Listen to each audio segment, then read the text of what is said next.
قابل احترام پروفیسرز، اساتذہ کرام اور انتہائی قابل محنتی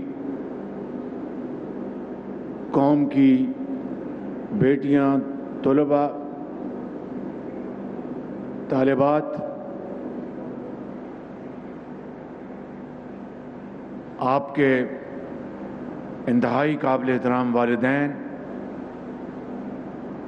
اساتذہ کرام، ممبران قومی اسمبلی و سینٹ، خواتین و حضرات، السلام علیکم۔ آج سیالکوٹ میں اس عظیم درسگاہ میں مجھے حاضر ہونے کی سعادت ملی ہے اور پاکستانی قوم کی انتہائی ہونہار اور قابل بچیوں سے مل کر بے حد خوشی ہوئی کہ جنہوں نے اے گریڈز حاصل کیے، جسے 4G کہتے ہیں قائد صاحب، 4+4۔ ہمارے زمانے میں تو اے گریڈز تھے، first class, second class, third class ہوا کرتی تھی۔ اب میں اس بحث میں نہیں جاتا کہ گورنمنٹ کالج میں ہماری کیا صورتحال تھی، لیکن وہ دن بہت شاندار دن تھے جب خواجہ محمد آصف، میاں محمد نواز شریف، یہ مجھ سے کوئی کچھ سال آگے تھے اور میں ان کے پیچھے پیچھے تھا، تو ہماری رقابت اس زمانے سے ہے۔ کالج میں جو پڑھا وہ اللہ کا لاکھ لاکھ شکر ہے، لیکن میں سمجھتا ہوں کہ اس سے بھی زیادہ ہم تعلیم حاصل کر سکتے تھے، لیکن جو خدا نے عنایت فرمایا وہ دم غنیمت ہے۔ مگر آج میں اپنے زندگی کے تجربے کی بنیاد پر قوم کی بیٹیوں کو یہ کہنا چاہتا ہوں کہ یہ لیپ ٹاپس جو آپ کو ابھی جو آپ کے ہاتھوں میں تھمائے گئے، یہ آپ کی قابلیت، آپ کی محنت کا اعتراف ہے۔ یہ کوئی احسان نہیں آپ کے اوپر۔ آپ کے والدین نے جتنی محنت کر کے رزق حلال کی کمائی سے آپ کو پڑھایا لکھایا اور آپ کو آگے اور تعلیم دلوانے کے لیے دن رات وہ کوشاں ہیں۔ آپ کے اساتذہ کرام نے جتنی عرق ریزی سے آپ کو تربیت دی ہے، یہ اس کا نتیجہ ہے کہ آج پوری قوم نے دیکھا کہ آپ کو لیپ ٹاپ صرف اور صرف میرٹ کی بنیاد پر دیے گئے۔ یہ نہیں کہ آپ کا تعلق فیصل آباد سے ہے یا لاہور سے ہے یا کسی اور شہر سے ہے یا کراچی سے ہے یا آپ کا تعلق فلاں قبیلے سے ہے یا آپ کی سفارش فلاں MNA کی وزیر کی ہے۔ قطعاً اس کا دور دور تک کوئی شائبہ نہیں ہے۔ یہی وہ پالیسی ہے جس نے دنیا کی بے شمار قوموں کو اوج سریا تک پہنچایا، اور یہی وہ پالیسی ہے جو پاکستان کو مشکلات سے نکال کر، چیلنجز سے نکال کر ایک عظیم قوم بنائے گی۔ یہ لیپ ٹاپ کا پروگرام 2011 میں نواز شریف کی لیڈرشپ میں ہم نے پنجاب میں اس کا آغاز کیا، اور لاکھوں لیپ ٹاپ پنجاب کے طول و عرض میں صرف اور صرف میرٹ کی بنیاد پر تقسیم کیے گئے، اور دوسرے صوبوں کو بھی ہم شامل کیا کرتے تھے۔ حالانکہ ہماری جو ذمہ داری پنجاب کی تھی، لیکن پنجاب پاکستان نہیں ہے۔ پاکستان بنتا ہے 4 صوبوں کے ملاپ کے ساتھ، پاکستان بنتا ہے آزاد کشمیر اور گلگت بلتستان کے ساتھ۔ لہٰذا پنجاب میں جب میں خادم تھا تو میری یہ ہر وقت سوچ تھی کہ ہر کام میں ہم پاکستان کے دوسرے حصوں کو اس میں حصہ دیں۔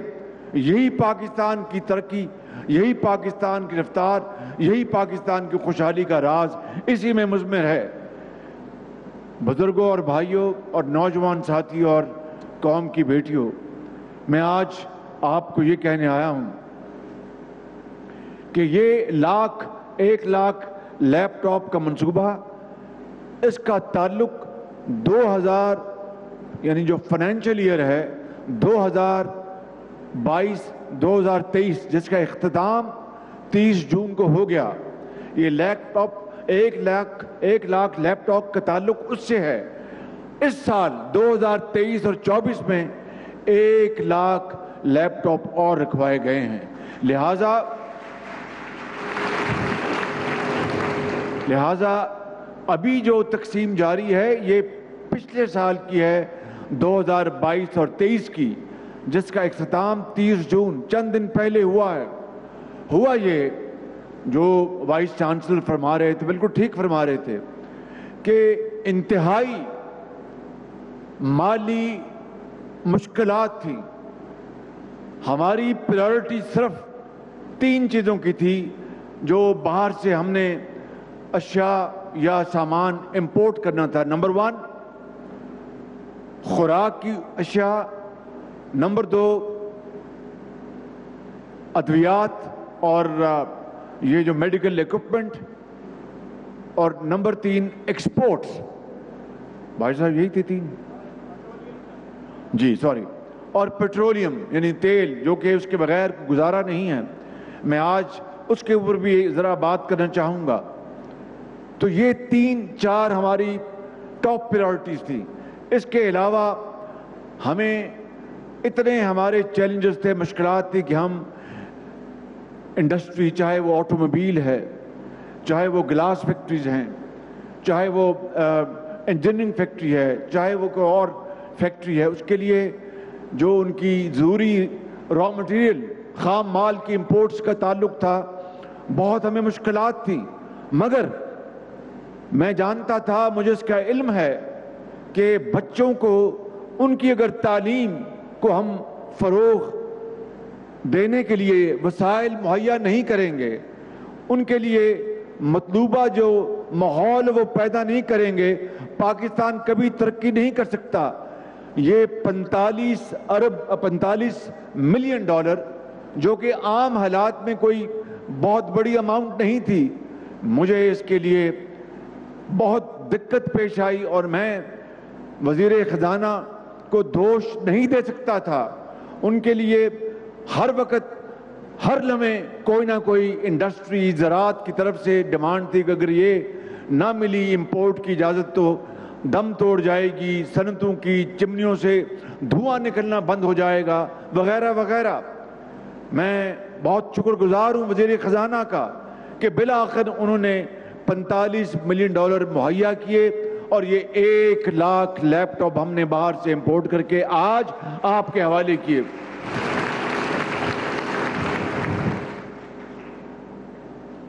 مگر یہ آٹے میں نمک کے برابر ہے۔ اگر ہم نے اپنے کروڑوں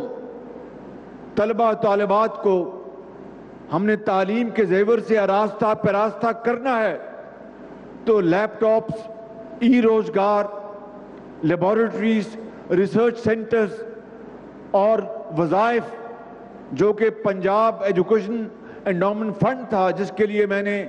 10 سال یہاں پر اربوں روپے کے انتہائی ذہین بچوں کے لیے وظائف دیے، جن کو پیپ سکالرز کہا جاتا ہے۔ آج ہم نے اسی پروگرام کو اسلام آباد میں پورے پاکستان کے لیے پاکستان ایجوکیشن انڈومنٹ فنڈ کے نام سے اس کو جاری کر دیا ہے اور اس کے لیے اربوں روپے ہم نے رکھے ہیں۔ اسی طریقے سے میں آپ کو یہاں پر یہ بتانے آیا ہوں کہ خواتین کے لیے اس سال کے بجٹ میں ہم نے 5 ارب روپے مختص کیے ہیں۔ ان کی چاہے وہ سمال انٹرپرینورز بنے، چاہے ان کی سکلڈ ٹریننگ ہو، مینجمنٹ ہو، اس کے لیے 5 ارب روپے رکھے ہیں۔ لیکن خواتین پاکستان کی آبادی کا 50% ہیں، یعنی اگر مرد 50% ہیں تو خواتین بھی 50% ہیں۔ میں سمجھتا ہوں کہ کوئی قوم صحیح معنوں میں ترقی کے پہیے کو برکفتاری سے آگے نہیں چلا سکتی جب تک کہ اس قوم کی خواتین اس کا بھرپور حصہ نہ بنے، اور اس کے لیے آپ کو ہم نے جتنے بھی وسائل ہیں وہ ہمیں مہیا کرنے چاہیے۔ مگر ایک بات میں کروں گا، پھر آگے بڑھوں گا، کہ مجھے اس کا علم ہے کہ جب میں پنجاب میں خادم تھا تو مجھے علم ہے کہ ایک قوم کی بیٹی کو کنگ ایڈورڈ میڈیکل کالج یا اور دوسری جو درسگاہیں ہیں، طبی جو یونیورسٹی ہیں، کالجز ہیں، ایوریج سرکاری میڈیکل ایجوکیشن سینٹرز کی بات کر رہا ہوں، ایوریج اس زمانے میں 7 لاکھ روپے لگتا تھا، اب تو اس کی لاگت بہت بڑھ گئی ہے۔ یہ قومی وسائل سے سبسڈائز تعلیم قوم کی ہزاروں لاکھوں بچوں اور بچیوں کو ان سرکاری میڈیکل سکول میں ملتی تھی۔ لیکن ہوتا کیا ہے، جہاں پر ہماری قوم کی بیٹیاں ڈاکٹرز بن کر دکھی انسانیت کی بھرپور خدمت کرتی ہیں اور ان کے لیے دن رات ہسپتالوں میں وہ اپنی خدمت انجام دیتی ہیں اور دین اور دنیا دونوں کماتی ہیں، وہاں پر یہ بھی غلط نہیں ہے کہ جب ہماری بیٹیوں کی شادیاں ہوتی ہیں تو پھر وہ گھر میں بیٹھ جاتی ہیں اور پھر ریسٹ از ہسٹری۔ اس کو ہم نے یہ ٹیبو ہے، اس کو ہم نے ختم کرنا ہے، اور تمام بچیوں کو جو تعلیم حاصل کرتی ہیں، اگر ڈاکٹرز ہیں، نرسز ہیں، ٹیچرز ہیں، انجینئرز ہیں، ان کو سب کو میدان میں، عملی میدان میں آنا ہوگا، وگرنہ یہ ترقی کا پہیہ جو ہے وہ مکمل طور پر نہیں گھومے گا، آدھا گھومے گا۔ آپ رشیا چلے جائیں، امریکہ چلے جائیں، اب آپ مڈل ایسٹ چلے جائیں، سعودی عربیہ چلے جائیں، آپ یو اے چلے جائیں، وہاں پر خواتین، یعنی ایک نئی دنیا آباد ہو رہی ہے، ایک انقلاب آ رہا ہے کہ خواتین مردوں کے شانہ بشانہ خوشحالی اور ترقی کے اس عظیم منصوبے میں دن رات وہ کام کر رہی ہیں، شاندار انگریزی بولتی ہیں، وہ انجینئرز ہیں، ڈاکٹرز ہیں، سائنٹسٹ ہیں۔ میں آج آپ کو اس تقریب کے حوالے سے یہ پیغام دینا چاہتا ہوں کہ کوئی بھی حکومت ہو، آج ہماری حکومت ہے جو کہ اگلے ماہ وہ اپنا مدت مکمل کر لے گی، اور مدت مکمل ہونے سے پہلے ہم انشاءاللہ جائیں گے اور نئی انٹرم گورنمنٹ آئے گی، اور اس کے بعد الیکشن میں اللہ تعالیٰ جس کو بھی موقع دے اس حکومت کا فرض ہوگا کہ وہ تعلیم کے میدان میں وہ وسائل کی کوئی کمی محسوس نہ ہونے دیں۔ اگر ہمیں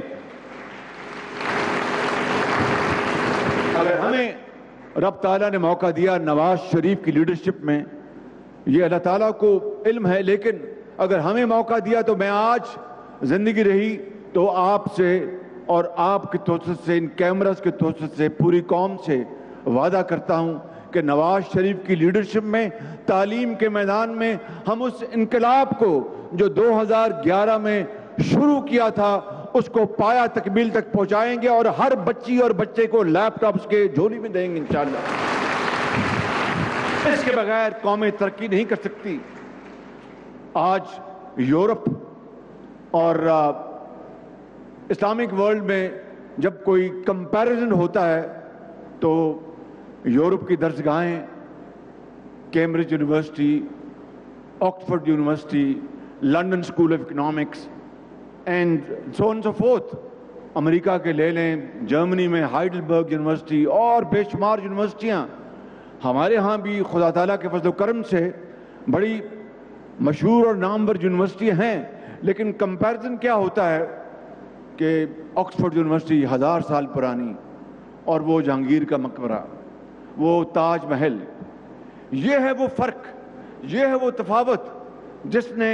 اسلامی دنیا کو یورپ کے مقابلے میں بہت پیچھے چھوڑ دیا، وگرنہ اسپانیہ میں مسلمان 700 سال وہاں پر حکومت کی، اور اس کے بعد جب ضعف آیا، کمزوری آئی، تو پھر سلطنت عثمانیہ بھی بالکل زمین بوس ہو گئی، اسپین بھی آزاد ہوا، وہاں پر مساجد کو کس طرح انہوں نے کلیساؤں میں کنورٹ کر دیا، حتیٰ کہ وہاں پر جو مسلمانوں کا جو کلچر تھا اس کے نام و نشان مٹا دیے۔ تو میں یہ آج کہنا چاہتا ہوں کہ وہ زمانہ تھا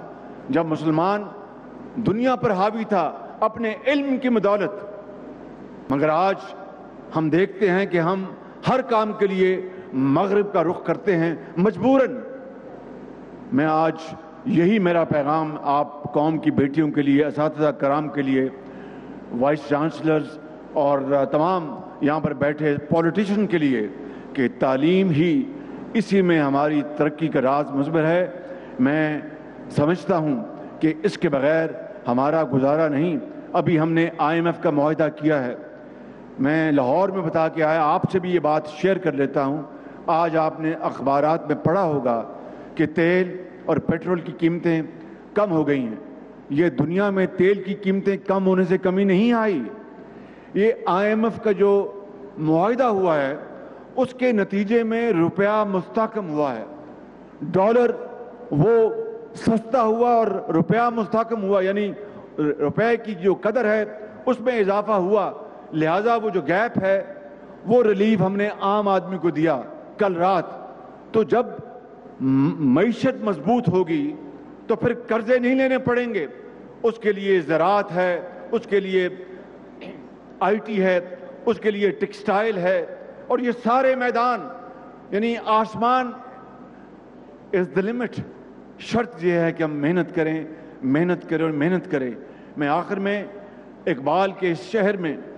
اقبال کے عظیم سپوتوں اور اقبال کے جو فالورز ہیں ان کی نظر یہ شعر کہہ کے اپنی بات ختم کرتا ہوں۔ اقبال یوں فرماتے ہیں کہ خودی کو کر بلند اتنا کہ ہر تقدیر سے پہلے، خودی کو کر بلند اتنا کہ ہر تقدیر سے پہلے خدا بندے سے خود پوچھے بتا تیری رضا کیا ہے۔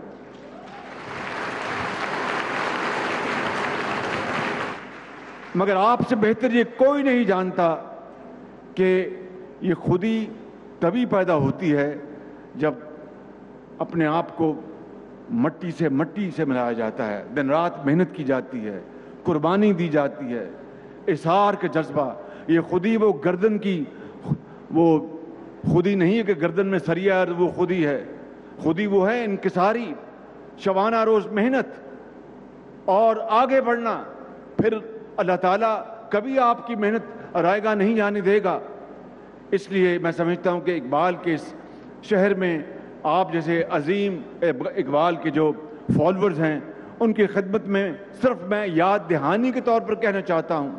اور پھر اقبال نے 1857 کا جو جنگ آزادی ہے جس کو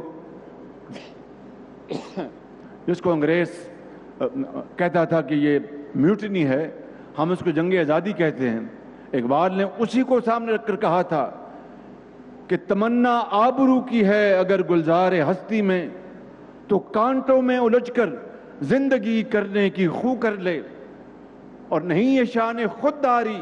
چمن سے توڑ کر تجھ کو کوئی دستار میں رکھ لے، کوئی زیب گلو کر لے۔ اقبال کہتا ہے کہ مسلمان تمہیں کیا ہو گیا، تو دنیا کو لیڈ کرنے آیا تھا، تم تو انگریز کے ٹوڈی بن گئے، ٹوڈی۔ جس طرح پھول جو ہے اس کو کوئی چمن سے کاٹ کر کبھی اپنی پگڑی میں رکھ لیتا ہے، کبھی گلے کا ہار بنا لیتا ہے۔ اور پھر یہ بھی اقبال نے کہا شکوہ میں، ہم تو ذرا مجھے گائیڈ کیجئے گا، میں بھول گیا وہ شعر، ہم تو مائل کرم ہیں کوئی سائل ہی نہیں۔ واہ واہ واہ واہ۔ اللہ تعالیٰ فرما رہا ہے کہ اس کے جب جواب شکوہ کا تو ہم تو مائل بکرم ہیں کوئی سائل ہی نہیں، راہ دکھلائیں کسے راہ رب منزل ہی نہیں۔ میں سمجھتا ہوں کہ یہ ہے وہ اقبال کا پیغام، کوئی لینے تو آئے، کچھ سیکھنے تو آئے۔ میرے انتہائی ذہین بچوں، میں آپ کو یہ ختاماً کہتا ہوں اور دل کی گہرائیوں سے، عمیق گہرائیوں سے، کہ اللہ تعالیٰ آپ کو اور ہمت دے۔ خدا کرے قیامت تک جتنی بھی حکومتیں پاکستان میں آئیں ان کو یہ توفیق ہو دل سے کہ وہ تعلیم کے میدان میں ان کروڑوں بچوں کے لیے اپنا پیٹ کاٹ کر تمام وسائل آپ کے قدموں میں نچھاور کریں اور آپ کو عظیم بنائیں۔ پاکستان قائد اعظم، خدا حافظ۔